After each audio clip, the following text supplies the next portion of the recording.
home of sustainable agriculture of the Americas. We're delighted here to have, I believe this is the first event with Emerging Ag here in our pavilion this year. Emerging Ag and all its partners are the folks that help provide the food we eat. They help grow the food we eat. They help provide the inputs for the food we eat. So we're delighted to have you here in the home of agriculture, and we look forward to your presentation. Now I'll pass it on to my good friend, Robin.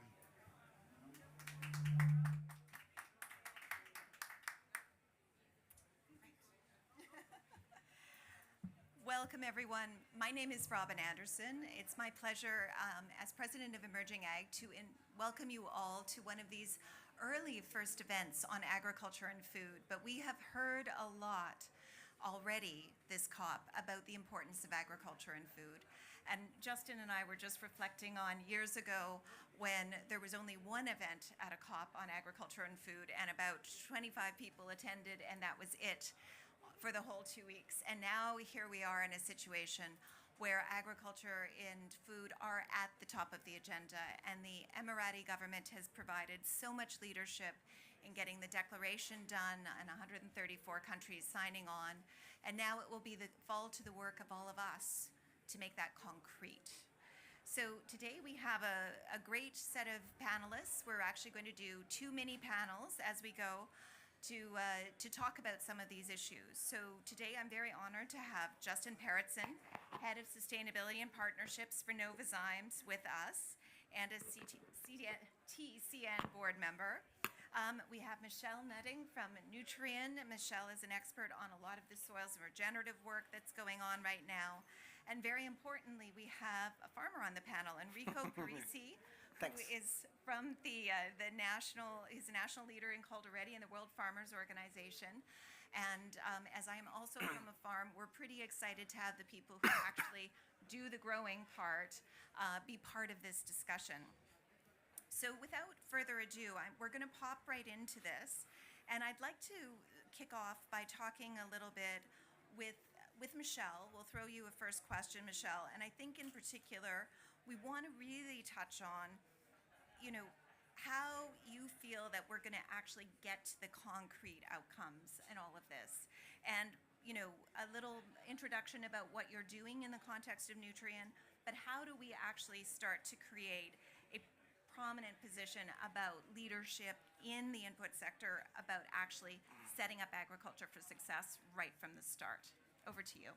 Thanks very much, Robin. So my name is Michelle Nutting, and I'm the Director of Agriculture and Environmental Sustainability for Nutrien. I'm located in Calgary in Western Canada. And I think for agriculture to really drive action, we have to think about driving sustainable practices, starting at the relationship between the agronomist and the farmer. Nutrien is one of the world's largest fertilizer companies, and we are also an innovation company. I don't think that that's something that's really well understood, because we have this reputation for being a very big fertilizer company, but we are also in the soil microbiome space. We're very strongly in digital agronomy, and we have over 4,000 agronomists across our operations that work day-to-day, face-to-face with farmers making recommendations. I think one of the interesting areas for sustainable agriculture right now, a new emerging area for us, is microbial-based products that affect how plants access and utilize nutrients coming from the soil.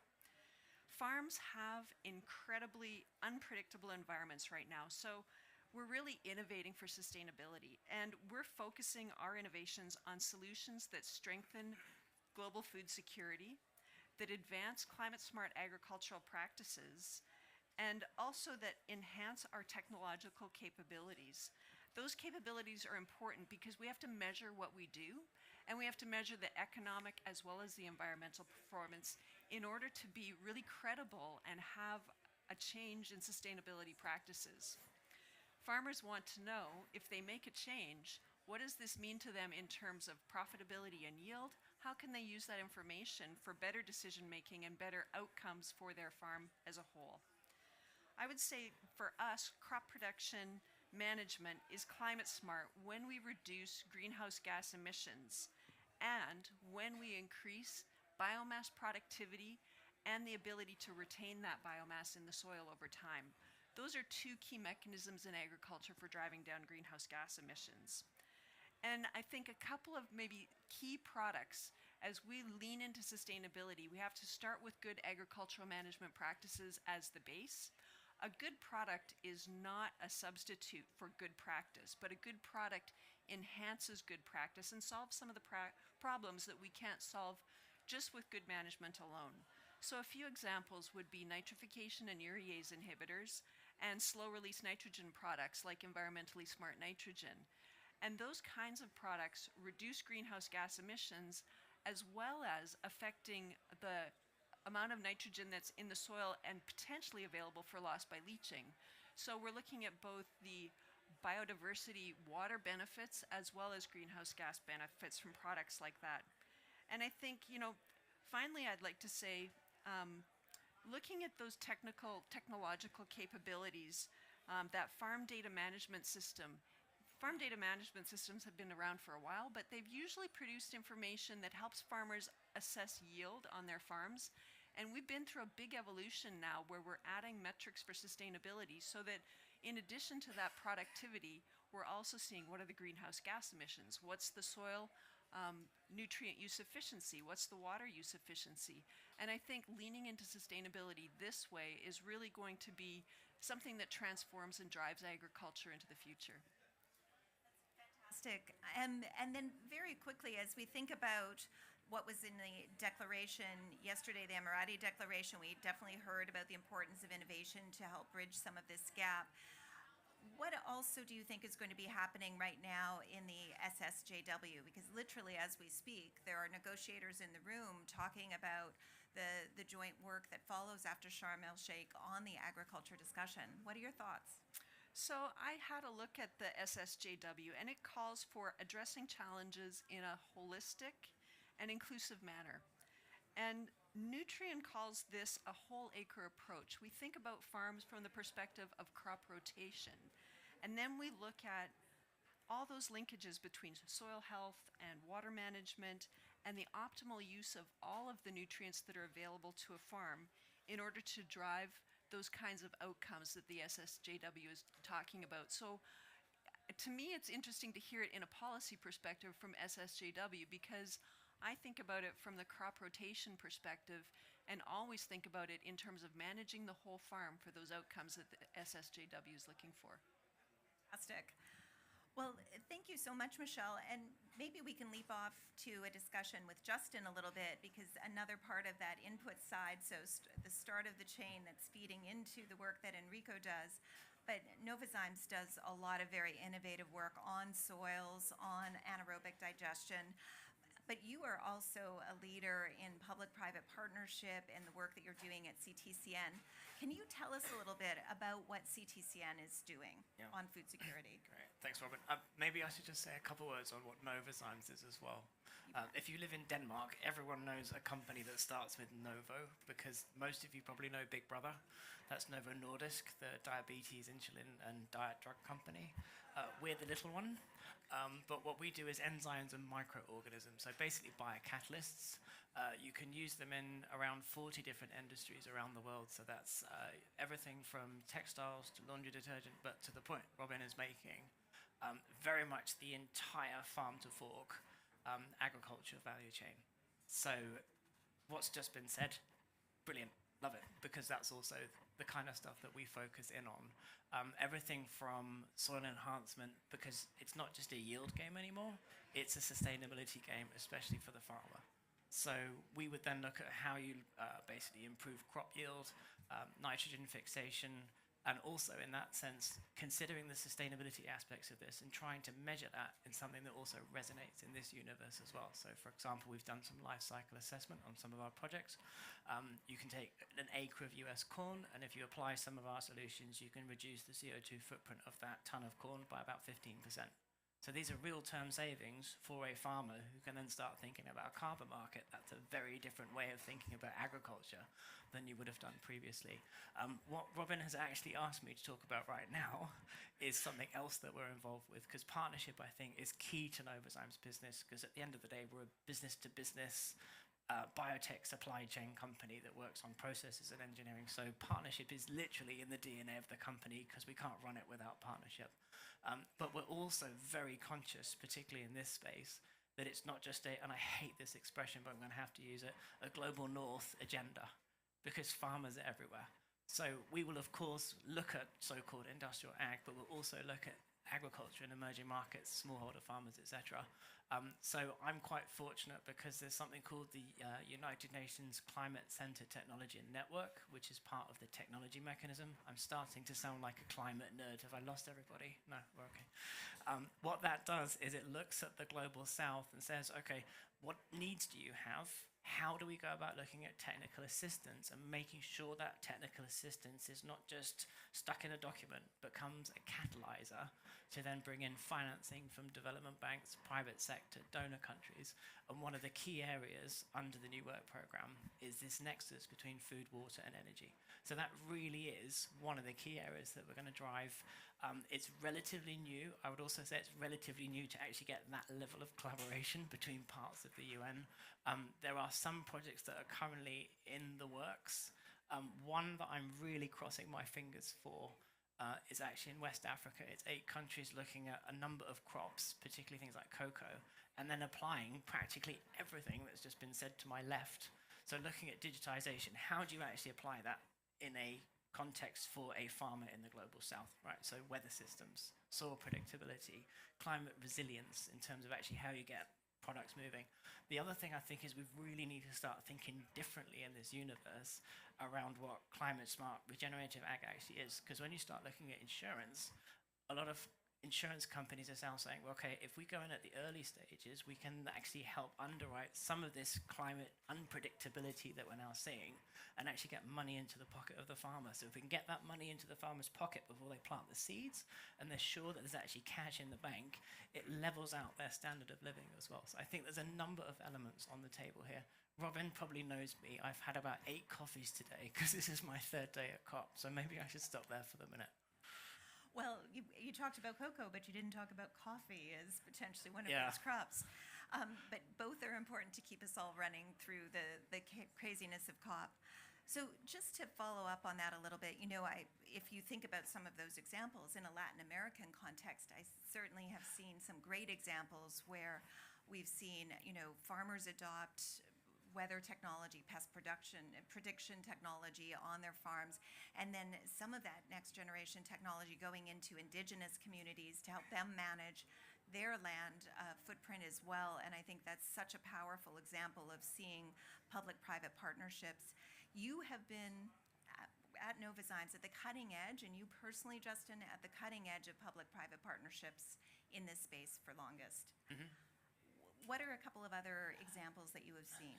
I think if I was to pick one in the Latin American context, we've got some stuff that I would love to talk about, but I can't because it's still in the works. So next time, I promise I'll do that. But I think particularly when it comes to agriculture, I'm going to use Brazil as an example because I think obviously the sugarcane industry there has been running since the 70s. It's taken out I think it's like 700 million tons of CO2 equivalent from the transportation sector, but it's not just fuel. It's food, it's feed, it's fibers. And to your point on indigenous communities, if you can apply, for example, biotech solutions such as 2nd generation ethanol, where you take let's say a meter of sugarcane and you've got 30-ish centimeters of that, a foot, that you can actually use for food, you've got 2/3 left over. So a third of that you can actually put into a high pressure boiler, or the remaining third, you can actually use enzymes to cut up and extract the sugars. So then you can actually increase the amount of fuel that you can get to power your cars from the same square meter of land. So then you're not having to address some of these issues that impact indigenous communities in the first place. So again, I think it's thinking differently around how all this fits together. I have to say a shout out to the Brazilian government because they came up with something called Renovo Bio, which basically went through the 2 houses. And Novozymes was part of that with the industry as well. And we all recognize that you have to think food, feed, fuel, and fibers, but you also have to think people at the same time. So it was a very different way of trying to address a problem by not addressing something that was already in the system. So I think that's probably a very concrete example, but particularly I think the other aspect, and as has already been brought up, is also biodiversity. Because I think people are starting to understand this is far more complex and complicated than climate, but you have to start thinking in or you're going to create unintended consequences. So again, I think that policy process, and again, having the brains, because I'm going to give a shout out to Robin, because you were there in Montreal. I know you're used to the snow. I'm not quite. But it was, I think, really important to have this kind of community also turn up and make sure those messages are heard, that it is Indigenous people and local communities, it is farmers. I mean, it's, it's kind of hard not to get emotional about ag, isn't it? Because I grew up with combine harvesters at 4 o'clock in the morning out my front door and the smell of stuff, but it's about people at the end of the day. This whole process is about people and change, and it's so great to be here. Oh, and Justin, it's great to see you tearing up a little bit because I also live on a farm and Enrico lives on a farm, and I think, Michelle, if I recall, you come from a farm. So it's very personal for all of us, and it's a thrill to see so many farmers and people from the World Farmers Organization in the audience today. So thank you very much to the president of WFO and some of the team here from the farming community. As we think about biodiversity, Enrico, I think one of the things that you do on Italian farms better than many is you still have a mixed farming model. You still have a model where we think about how livestock and agriculture and cropping and in agroforestry in the form of olives and et cetera all coexist very successfully. And it's really a thrill to have you as a farm leader here with us. Do you want to talk a little bit about what you see happening in the farm community and how you think the agriculture sector is raising the bar and rising to the challenges that it's being presented with in the context of climate? Yes, good evening to everyone. It's a real pleasure to stay with you to share our idea, because this is a common strategy to solve a common problem in the unique pathway. But only just a question, just an idea to collect to my friends, because when I traveled in South America and I lived with the indigenous population of the north part of Argentina with the community Guarani, they told to me that we have to work to live and not to live to work. But it is very interesting that in this kind of COP28, people talks about sustainable food system. But if you are a farmer, you have to talk about sustainable food passion, because you decide to choose this kind of travel of your life, because this is a work, but it's a travel for us, because it's based on a passion. So the point before to analyze the challenge is why we don't decide to bring back in the center of a civil society the role of the farmers. We can talk about farming and the farmers if we want to talk about climate action, climate education, climate disruptive innovation.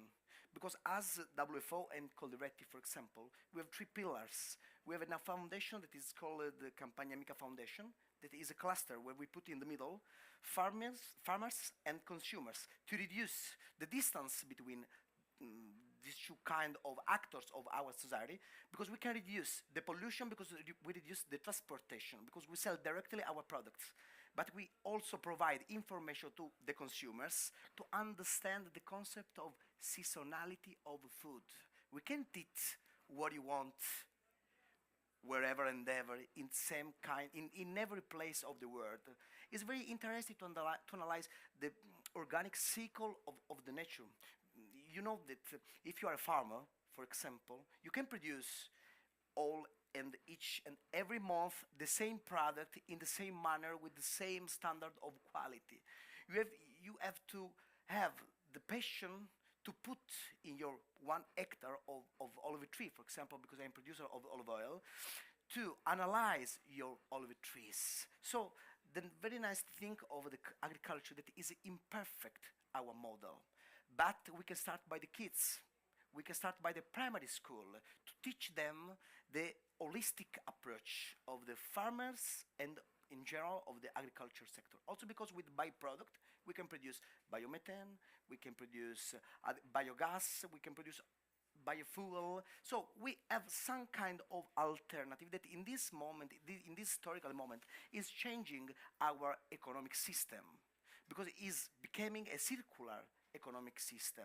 So the second pillars that we have is CAI, Consorzio Agrario d'Italia, is a cooperative of more than 20,000 of members, and we produce more than 1 billion of euro in Italy. And we invest in mechanization, we invest in precision farming to help the farmers to reduce the waste of the water, to improve the efficiency of their tools, to produce better with the less. The third pillars that we have is Supply Chain Italy.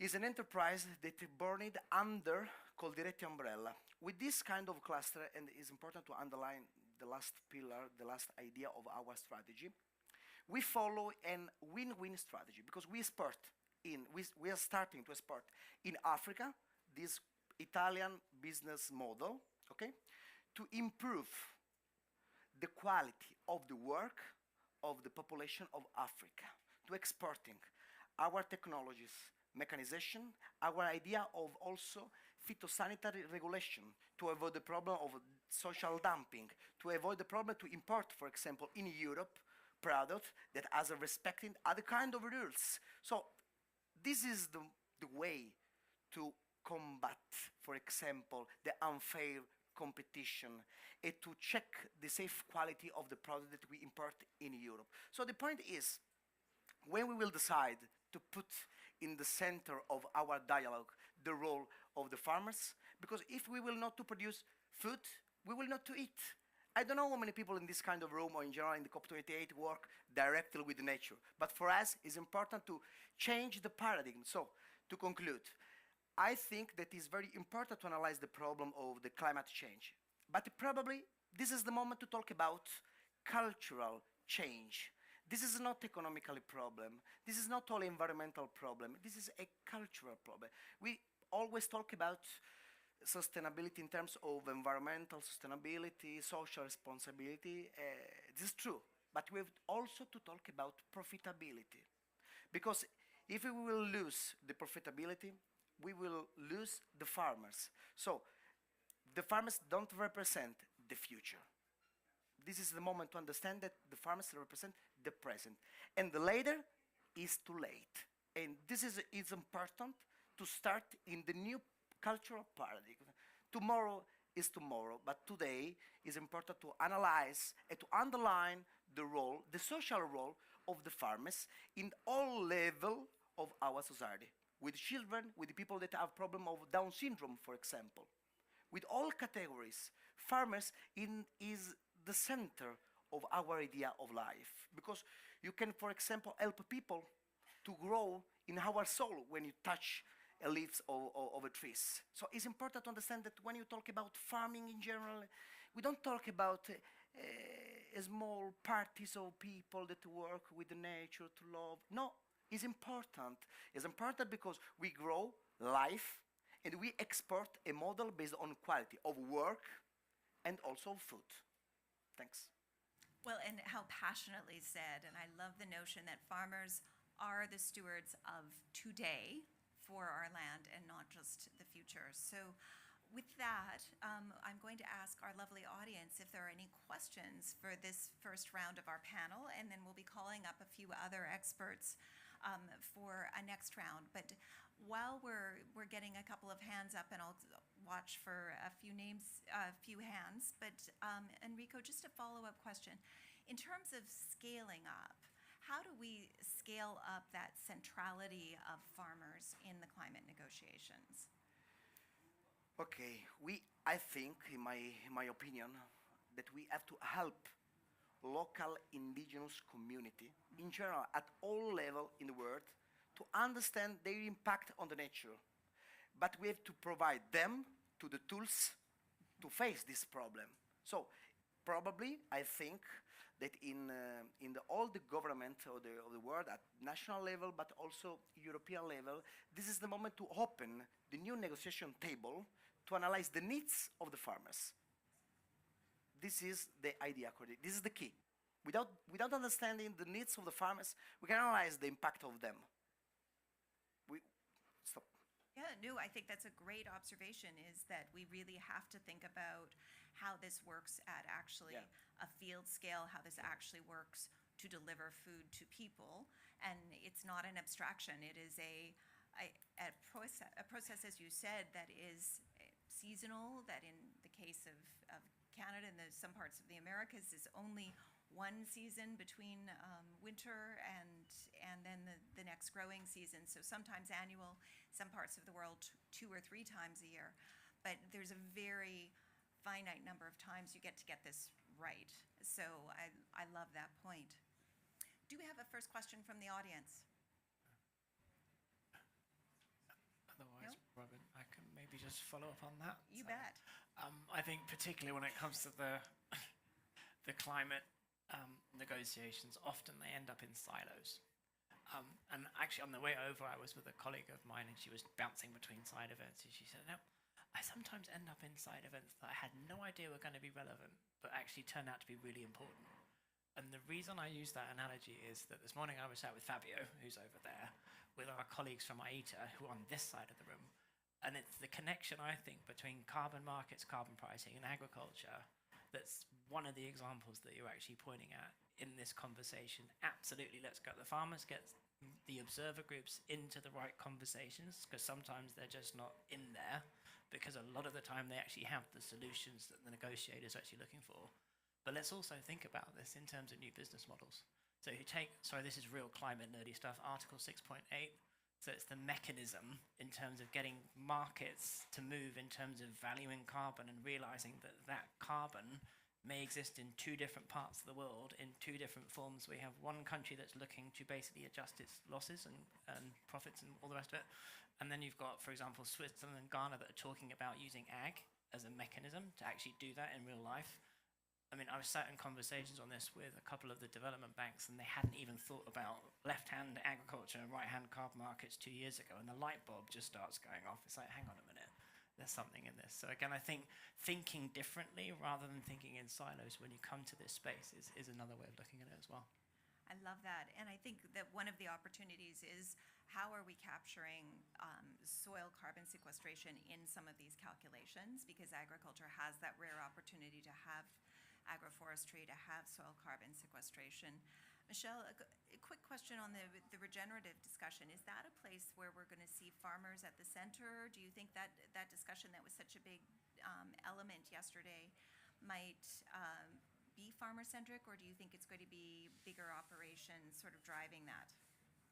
That's a really good question. So I think regenerative agriculture has really captured the excitement of the whole supply chain, particularly for people that are furthest away from agriculture and don't have the understanding of what's actually happening on farms.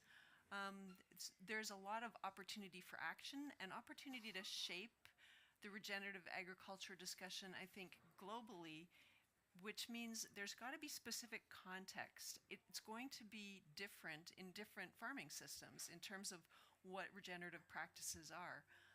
So I do think that there's a lot of excitement, and that brings momentum and opportunity.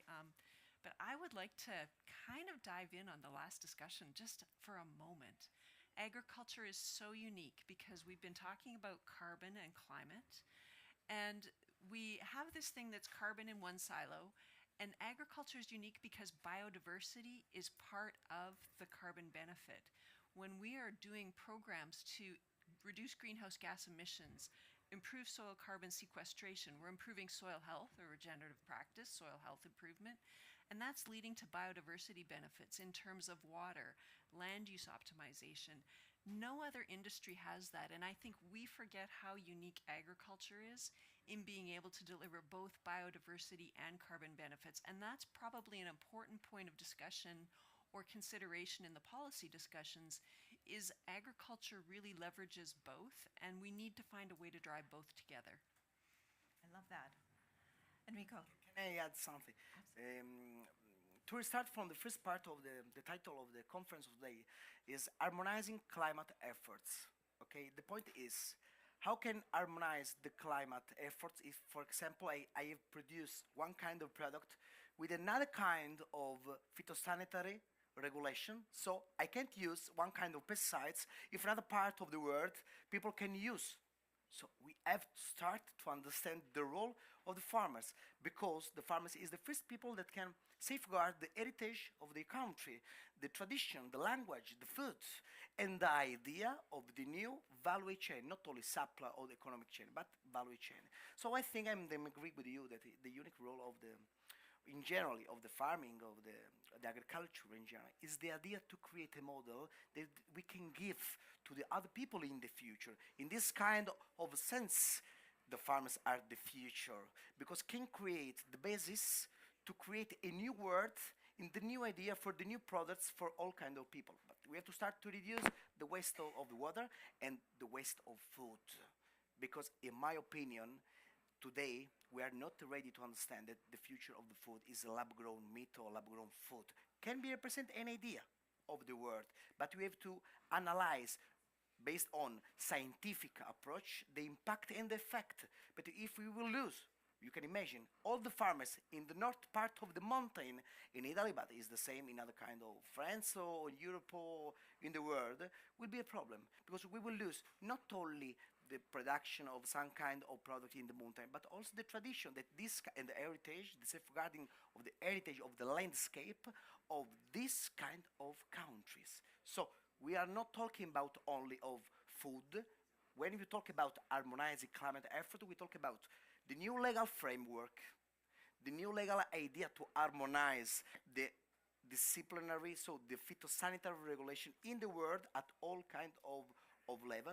And the rule in all of this of WFO is to put in the unit cluster all stakeholders, politicians, politics, businessmen, and finally farmers, because we have to talk with all. It's fantastic. Well, and you raised so many important things. I think one of the important elements is that livestock does have a role, especially in many places where cropping is simply not an option. So understanding the importance of those mountainscapes, those that, as you cited, rangelands and grasslands, is really an important element of appreciating the biodiversity of farming and ranching around the world, as well as the importance of Codex Alimentarius. I don't always hear those two things put together, but you managed to weave them together. But the importance of having systems that work broadly can't be overstated. So if everyone is willing to give a round of applause to our first set of panelists, I want to thank you. I love your passion. We're going to ask you to slip off those headphones, and I'm going to call up our next three speakers. So I want to thank you, Justin, Michelle, and Enrico, for giving us so much to work with. And I'm going to call up now Brian Lindsay from the Global Dairy Platform and the director of the Dairy Sustainability Framework, Mr. Gonzalo Baconia from the Ministry of Uruguay, who is freshly here out of the negotiations. So we look forward to getting some upfront news. And last but not least, Rabi Raut, who is here with the International Agricultural Students Association, part of the youth that represent the next phase of our future in the agri-food sector. So we're so pleased to have all of you here. So thank you, Enrico. Fantastic. So we're just getting everyone settled, but I want to say how much we appreciate the fact that both Brian and Gonzalo were in the SSJW discussion just now. So we're looking forward to a little bit of an update on how things went, how we feel that conversation is going, and what some of the opportunities are to tie into the larger conversation. So Gonzalo, this is my first chance to meet you. My name's Robin, welcome. And it's a real pleasure to have you here. Do you want to kick off with a few thoughts about this afternoon? Yes, sure. Thank you very much. Thank you for the invitation. Yes, Sharm el Sheikh joint work is not an easy place to work. No. I mean, all the discussions around agriculture are essential for many countries. That's why all that type of discussions are not easy, especially when we talk about adaptation of climate change and the importance that they have in many countries.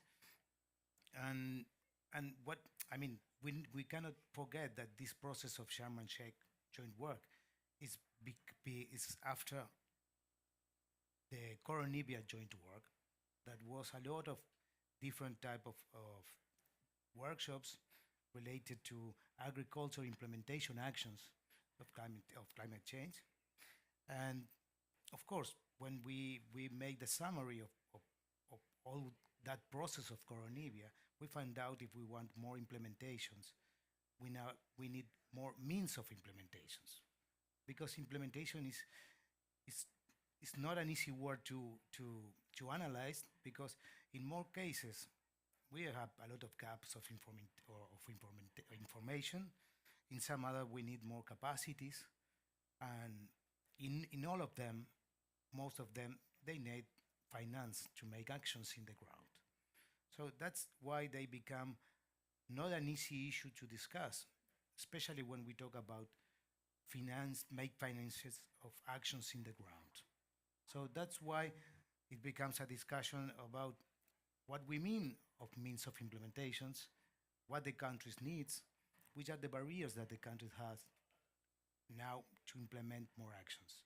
So that's become not an easy discussions, but of course I think that is one of the key issues if we want to make more adaptate more the agriculture in our countries.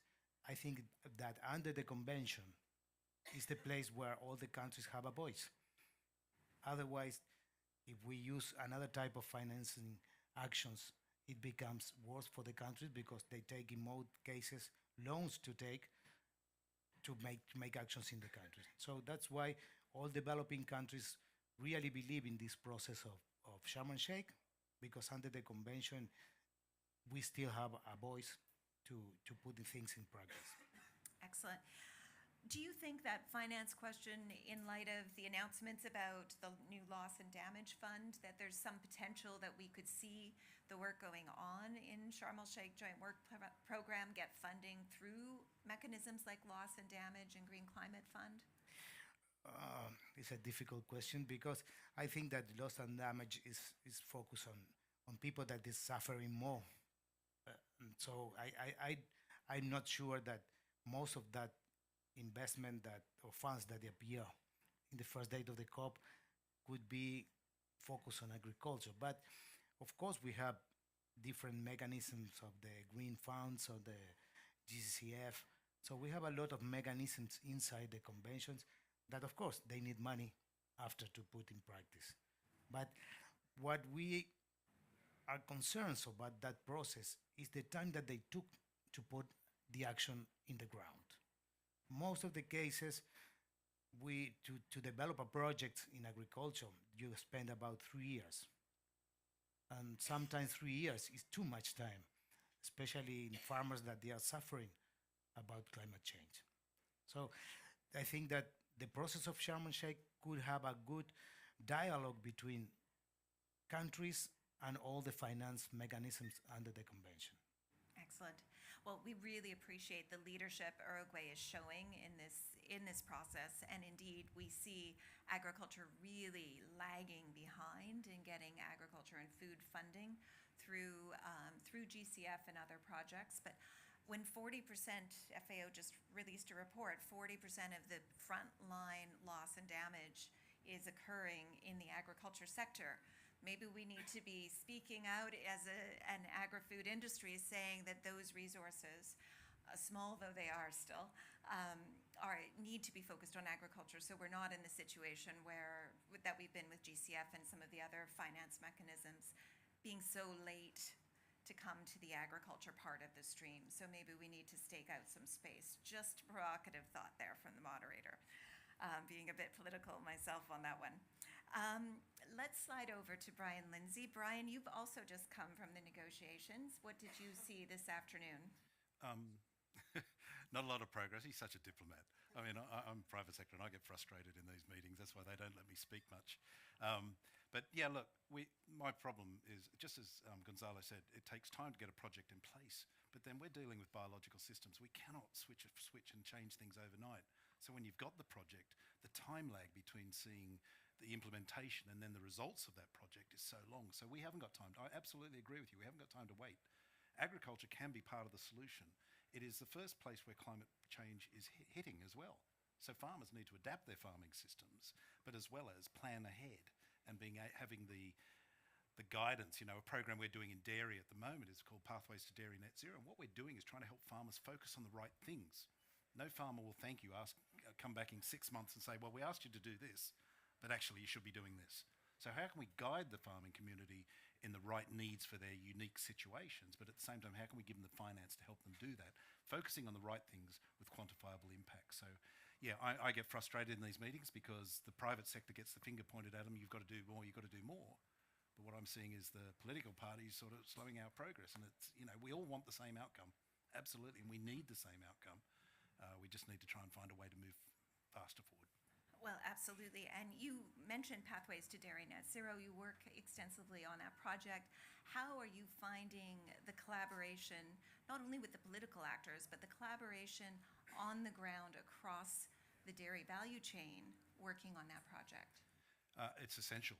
And I think in dairy, we're quite unique and we're quite lucky in that a dairy processor has daily contact with their farmer supplier. I'm a sheep producer, I might see my customer once a year or twice a year.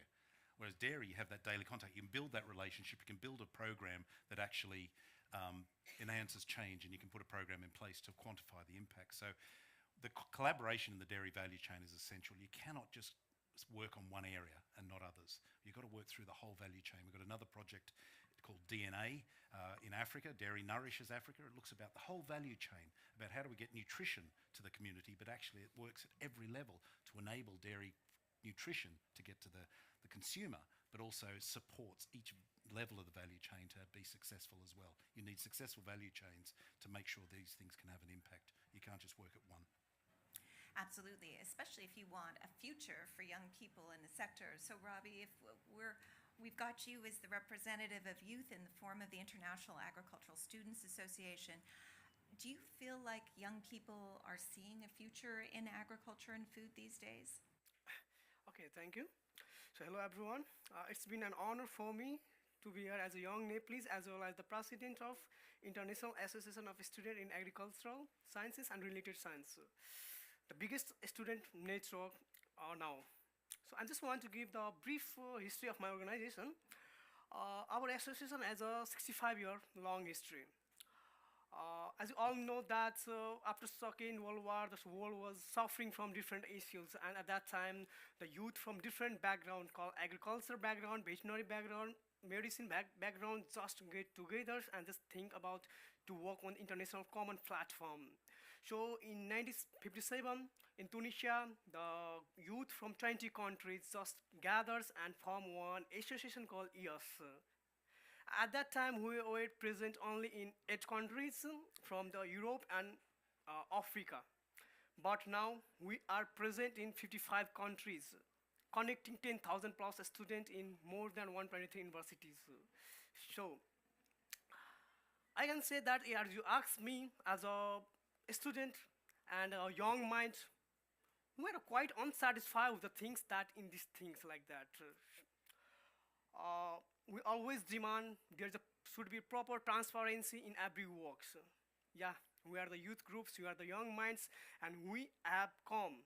Yeah, like that more than 10,000 youth has come here with a lot of consolation with them. They have created documentations, position papers, a lot of things. The question is that works, is that documentation is going to right places? Every time we are just promised the things is, our works always remain on the paper. We are not getting a chance to go in the like that most of the session. As you also say that most of the session are closed for the observer. We are not getting a chance. So with us demand for the transparency on the things, on that things. We also want to be in the decision-making process because youth has a ability to analyze the things with different modern tools. That's about my point of view as a young people. Well, and I think that echoes what Brian said, that sometimes it's frustrating to be sitting there and not really being talked about, but not talked to. I know that we have representatives here of other negotiating countries as well, so thank you for Canada and some others being present. But to come back to the question, when you leave this space here at COP and you think about 10,000 students who are presumably seeing some kind of future in agriculture because they've chosen that discipline, what do you think youth want to lean into in the food system of the future? Okay. So we as a youth, I believe that we just want to again I'm saying that you'll be hearing again and again from me inclusive participations, inclusive like that the young leader expect the meaningful representation and inclusion in decision making process. As a theme according to that, I again say at Sarmalsek join to work on the implementation of climate action, especially on food and agriculture. We youth want to be part of each and every process. I have heard that also the FAO is preparing the roadmap for aligning SDG 2 and 1.5 degrees Celsius, and there is also a leader declaration being circulated on the food system. We expect that must be real, true, and but with a transparent engagement also. Okay, also other things we want like that. We as a non-profit organizations, we always fail to show our best ability due to the financial constraints. We need support from the stakeholders. We have a lot of ideas, look surrounding a lot of ideas coming from the youth. There are, if their ideas can be implemented, obviously there will be good sense in the society.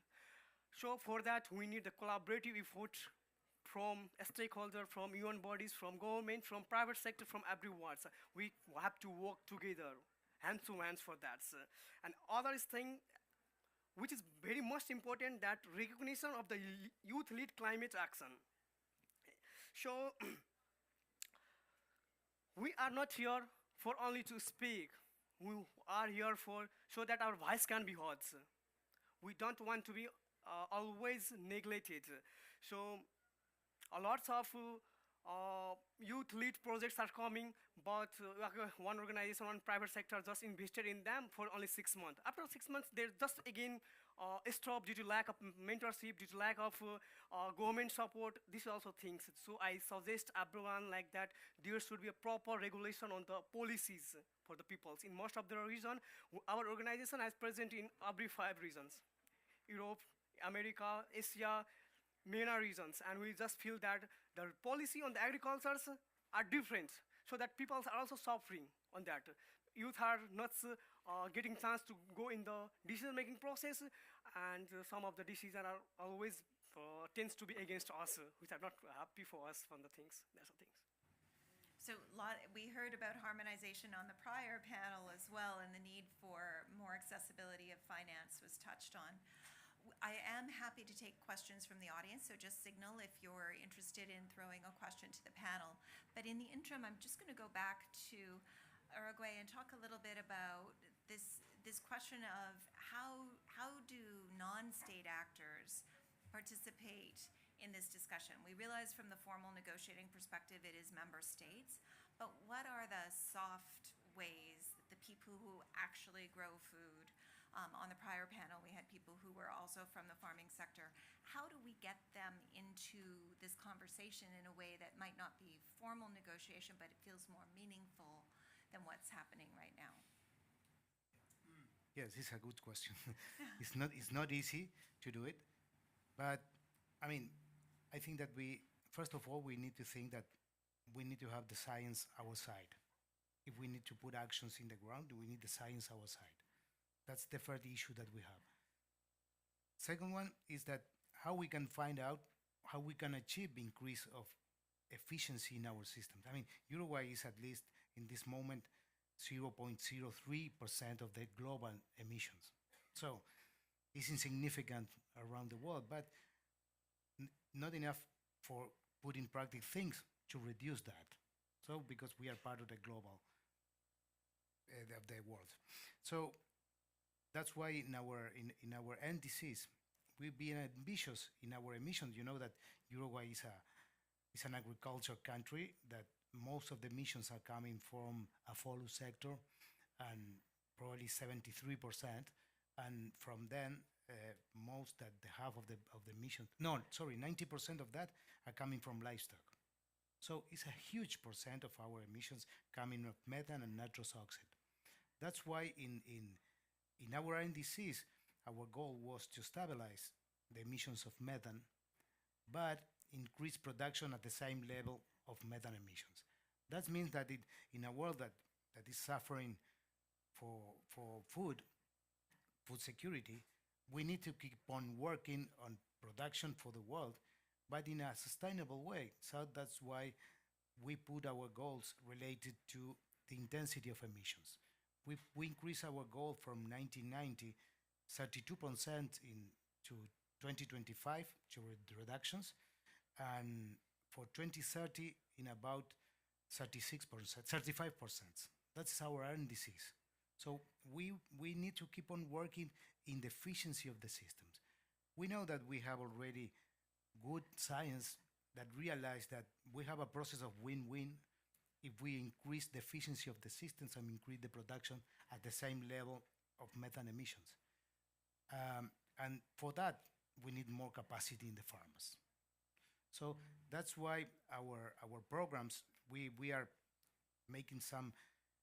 introducing some different mechanisms with the World Bank and some others that put in practice to increase our NDCs and give some reductions in the taxes of the interest of our loans. And that mechanisms is a good way to introduce the capacity buildings in the farmers. So in this moment, we are developing a project, that will take into account about 700,000 hectares, working directly with farmers, with creating capacity in farmers through the use of agronomist or technical advisor with the farmers in the way that increase productions, increase economy of efficiency of the system, increase incomes, and in the other way, giving solution for our emissions and reductions in the NDCs. So it's an ambitious project, but we believe that we need to create capacity in farmers if we want to have a win-win process. Well, and I think that aligns very nicely with what we were discussing earlier, that the farmers are the front line on this, and we've been slow to see finance and creative mechanisms to achieve that. So 700,000 hectares is a really significant commitment, and it makes sense that Uruguay's emitters are the livestock sector when you're such a large livestock producer, right? So that's part of the path too, is to understand some countries are really good and actually quite efficient producers of certain products, and it may not be more efficient to produce them somewhere else that is ill-suited from a climatic perspective. So that's a really complicated part of this discussion where agriculture is concerned, because growing zones they really are a thing. If you're actually planting a crop, it really does matter. Yes, you know that what we find out in Uruguay is that the transfer technologies is not an easy, it's just a good word, but very difficult to implement. Because to transfer the technology and the adopt of technology by a farmer is a huge process. It's not an easy process, and even when it's a biological systems that take time to find the result, to find out the results over the systems. So transfer technology, we develop a lot of projects including giving water, giving shadow for the farmers, more fences. But at the end, if they don't have some advisor or keep it help, at least for a couple of years, that bring the capacity, develop the capacity in the farmer, it's not a very difficult process. We always talk about transfer technology, but then when you put it in practice, it's not so easy. So that's why we agree that the process, and we have several projects that make that progress, thinking that we need an advisor working with the farmer at least for a couple of years to start thinking and knowing more about the process of production. It's not so easy. It's very well said. The reality is farming is quite complicated. Brian, I know you want to hop in on this, but Margaret, you also had okay. So Brian, you wanted to pick up on that. I'm guessing it might be on After being harsh on the public sector, I thought I should come back.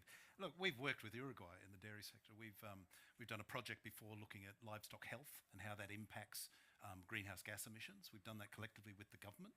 And now we're looking at doing another project that brings that, how can you take livestock health and incorporate it into your NDC? So it makes the industries doing this together with government. So co-creating is absolutely critical to making this success. Couldn't agree more on the transfer of knowledge.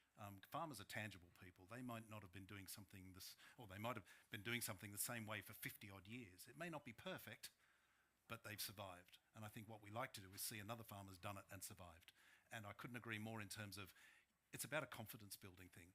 They've survived for 50 years doing this practice. It's not perfect, but we're getting there. What we need is that last bit of the puzzle, the hand-holding, I call it, over that last hurdle to say, have the confidence to do it. And I often argue in terms of finance for farmers is actually we're offsetting risk. We're asking a farmer to go from here to here. There's not a lot of cash there for a failed crop. So how do we underpin that risk and just say, just go with us for 3 years? Well, if it fails, we've got the money, we've got your back. Because that's the biggest worry about their future. They're family farmers, they want to survive, they want to pass their farm on to their family. So how can we actually de-risk the whole change process? Because we know we could reduce emissions by about 40 odd% on knowledge we have now, and it's not being implemented. So 133 million dairy farmers globally, each one is uniquely different. Different knowledge, different farming system, different financial system. It's no broad brush approach. How do we help each one identify the right channel for them and then de-risk that so they can have confidence to take that big step forward? So I couldn't agree more. But I think you also have to consider that there are some broad brushes here, because those families have often been in that sector for more than 50 years, many times 100, sometimes 200 years they've been in this sector. So there's something resilient, something capable of change in all of those farm families, right? That's how I live on a farm family that's been on a farm for 110 years, right? And I'm sure it's even longer for Enrico. So the reality is that we talk about farmers as being unwilling to change, but I think in fact we're powerfully adaptable, but we're also risk averse because we are handling so many risks on a farm, whether it's rain, whether it's animal health, whether it is pest resilience that may come in many forms for crops and other formats. So finding ways to allow farmers to have confidence in their resilient strategies while still allowing them to adapt faster is really, really potent. And I think we're hearing that again and again. We're also talking about co-creation. So Robbie, back to you, final call from youth. How do you want to be involved in co-creation, not just in climate policy, but if you're agricultural students who want to have a future in the science of agriculture, how do we get you engaged and enthusiastic about the changes that we need to accelerate?